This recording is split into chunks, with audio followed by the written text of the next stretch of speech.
Good morning সবাইকে। সবাই কেমন আছো? আশা করছি ভালো আছো। আর আমরাও কিন্তু বেশ ভালো আছি। আজকে হলো ২৯শে নভেম্বর আর শনিবার। আমার ছোট্ট বাগান থেকে আজকের ব্লগটা শুরু করলাম।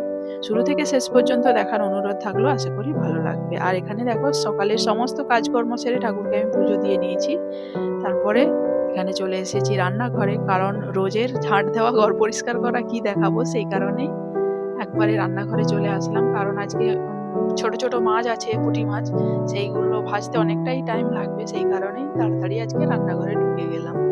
আর এই ধনেপাতাগুলো অনেকদিন ধরেই আনা ছিল, বেছে যে ভালো করে গুছিয়ে রাখবো সেইটুকু সময় পাচ্ছিলাম না। তো আজকে দেখো বেছে নিয়েছি, বেছে এবার কুচি কুচি করে কেটে আমি কিন্তু প্লাস্টিকের মধ্যে ভরে ফ্রিজের মধ্যে যদি রাখি ভালো থাকবে। তারপরে আমার প্রয়োজন অনুযায়ী আমি কিন্তু ব্যবহার করতে পারবো। অনেকটাই কাজের সুবিধা এটাই। তো সেইভাবে আমি দেখো প্রত্যেকটা বেছে নিয়েছি। তারপরে যেহেতু আজকে পুঁটি মাছের একটা ঝাল হবে, সেই কারণে ওখানেও কিছুটা ইউজ করবো, রেখে দিয়েছি। আর এখানে কেটে নিচ্ছি টমেটো, আদা, পেঁয়াজ, কারণ পুঁটি মাছটা আজকে ঝাল, অনেকে ঝাল বলতে পারো বা চচ্চড়ি বলতে পারো। তারপরে এখানে কচু ছাড়িয়ে নিচ্ছিলাম, কারণ আজকে এই দেখো আমার ছাড়ানো হয়ে গেছে। আর এখানে পুঁটি মাছ ভাজাও হয়ে গেছে। আর এখানে ধনেপাতা রেখেছি, এখানে আদা পেঁয়াজের পেস্ট। আর এখানে দেখো পালং শাক, পালং শাকটা কচু দিয়ে, এই যে দেখো আমার রান্না বান্নাও কমপ্লিট। এখানে কচু পালং শাকের ঘন্ট, ডাল আর মাছের চচ্চড়ি। তারপরে একবারে সন্ধ্যেবেলা চলে এসেছি। আজকে পনিরের একটা রেসিপি বানাবো, ভাবলাম সেটাও তোমাদের সঙ্গে শেয়ার করি। সেই কারণে দেখো পনিরগুলো আমার পছন্দ অনুযায়ী আমি শেপ করে কেটে নিয়েছি। এবার অনেকে অনেক শেপে কাটতে পারে, তবে এটাই কিন্তু বেশি ভালো লাগে, কারণ আমি ফুলকপি দিয়ে এই পনিরটা বানাবো, সেই কারণে এই শেপটা কিন্তু ভালোই যাবে। তারপরে এখানে নিয়েছি চিনি, হলুদ গুঁড়ো, ধনের গুঁড়ো, লঙ্কার গুঁড়ো, একটু লবণ দিয়ে সমস্ত মশলা দিয়ে এবার ম্যারিনেট করে কিছু সময় রেখে দেবো। যতক্ষণ না চিনিটা জল হচ্ছে তত সময় এটা থাকবে ম্যারিনেট হয়ে। তারপর এখানে দেখো কেটে নিয়েছি একটা টমেটো বড় সাইজের। তারপর এখানে আলু, গাজর আর এই হলো ফুলকপি। এই সমস্ত কিছু দিয়ে এই রেসিপিটা আজকে বানাবো, কারণ এটা তো নিরামিষ রান্না হবে, সেই কারণে এখানে আদার পেস্ট করে নিয়েছি। আর এটা আছে পোস্ত আর কাজু বাটা। এবার কড়াই বসিয়ে দিয়েছি। এবার কড়াইটাকে একদমই গরম করতে হবে, না হলে কিন্তু পনির কিন্তু লেগে যাওয়ার চান্স থাকে, সেই কারণে গরম করে তেল দিয়ে ওই তেলের মধ্যে পনিরটাকে ভেজে নেব। এবার যেহেতু গরম হয়ে গিয়েছিল, দেখো প্রত্যেকটা পনির কিন্তু আমার একটাও কড়াইয়ের মধ্যে লাগেনি।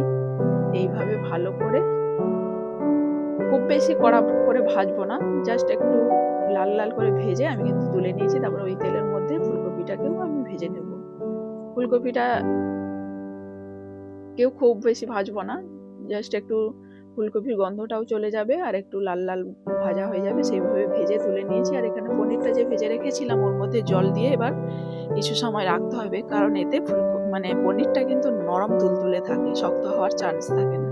আর এই জলটা কিন্তু ছেঁকে কোনো রকম ফেলে দেবো না, কারণ এই তরকারিটার মধ্যে এই জলটাই কিন্তু আমি ইউজ করব। আর এখানে দেখো জলের মধ্যে জাঁকিয়ে রাখলাম। আর এখানে দেখো ওই তেলের মধ্যে এবার ফুলকপিটাকে তুলে নিয়ে আমি আলু গাজরটাকেও একই রকম ভাবে ভেজে নেব।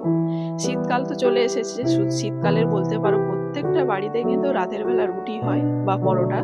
রুটি পরোটার সঙ্গে এই রেসিপি বা ফুলকপির এই তরকারিটা কিন্তু খুব ভালো যাবে। এইভাবে বানিয়ে একবার ট্রাই করে দেখো। আমিও কিন্তু ফার্স্ট টাইম বানাচ্ছি, আমার কিন্তু খেতে দুর্দান্ত অসাধারণ হয়েছিল, সেই কারণে মনে হলো তোমাদের সঙ্গেও শেয়ার করি। সেই কারণে এখানে দেখো যেভাবে আমি শেয়ার করছি সেটাই তোমাদেরকে দেখাচ্ছি। এখানে দেখো কড়াইয়ের মধ্যে তেল, কালো জিরা দিয়ে দিলাম, দিয়ে এবার টমেটোটাকেও দিয়ে দিলাম। কেটে রাখা টমেটো ছিল, তার মধ্যে হলুদ, লঙ্কা, ধনে গুঁড়ো সমস্ত কিছু দিয়ে এবার যতক্ষণ না টমেটোটা গলছে, লবণও দিয়ে দিয়েছি, কারণ টমেটোটা যতক্ষণ না গলছে সেই কারণে এইভাবে ভালো করে মশলা কষিয়ে নিয়েছি। তারপরে কাজু আর পোস্ত বাটাটাও অ্যাড করে দিলাম, দিয়ে ভালো করে একটু কষিয়ে নিয়ে এর মধ্যে সমস্ত সবজিগুলো দিয়ে দিলাম, ফুলকপি, গাজর, আলু দিয়ে এবার ভালো করে আবারও কষাবো। দেখতে কতটা সুন্দর হয়েছে, লোভনীয়, আর খেতেও কিন্তু খুব সুন্দর হয়েছিল, সেই কারণেই তোমাদের সঙ্গে শেয়ার করলাম। এখানে দেখো এবার সমস্ত সবজিগুলোর সঙ্গে ভালো করে মিক্সড করে নেব। এখানে দেখো কতটা লোভনীয় হয়েছে দেখতে। তারপরে এখানে দেখো সমস্ত কিছু আস্তে আস্তে করে ভালো করে মিশিয়ে নিচ্ছি। পনিরটাও এর মধ্যে অ্যাড করে দিচ্ছি। আর পনিরটা কিন্তু একটাও ভাঙেনি, মানে যেমন দিয়েছিলাম সেরকম ভাবেই আছে। আর এখানে দেখো আমার আলুটাও সেদ্ধ হয়ে গেছে। আলুটা সেদ্ধ হয়ে গেছে। আর যারা কিন্তু ফুলকপি পছন্দ করে না তাদের বলবো এইভাবে একবার বানিয়ে খেতে, দারুণ হয় খেতে। কিন্তু বিশেষ করে এটা তো যারা ফ্রাইড রাইস বানায় তাতেও খুব ভালো যাবে, রুটি, পরোটা, সমস্ত কিছু, লুচি। তারপরে সমস্ত কিছু সেদ্ধ হয়ে যেতে আমি একটু গরম মশলা অ্যাড করে দিলাম। ফাইনালি এখানে দেখো আমার রান্নাটা কমপ্লিট। কতটা দেখতে সুন্দর হয়েছে, খেতে কিন্তু তার থেকে দ্বিগুণ ভালো, খুব সুন্দর খেতে হয়েছিল।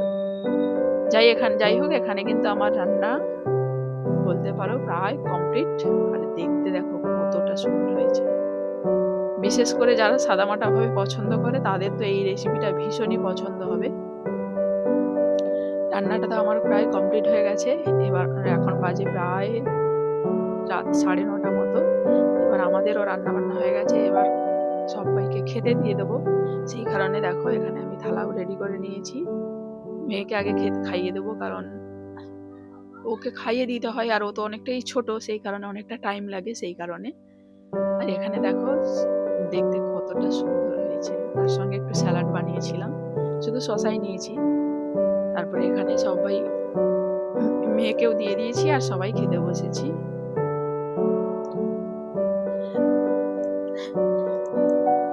আর এখানে দেখো পনিরটা কতটা তুলতুলে হয়েছে, সেই কারণে খুব সুন্দর খেতে হয়েছিল। এইভাবে একবার বাড়িতে বানিয়ে ট্রাই করে দেখো। যারা ফুলকপি পছন্দ করে না খুব ভালো খাবে।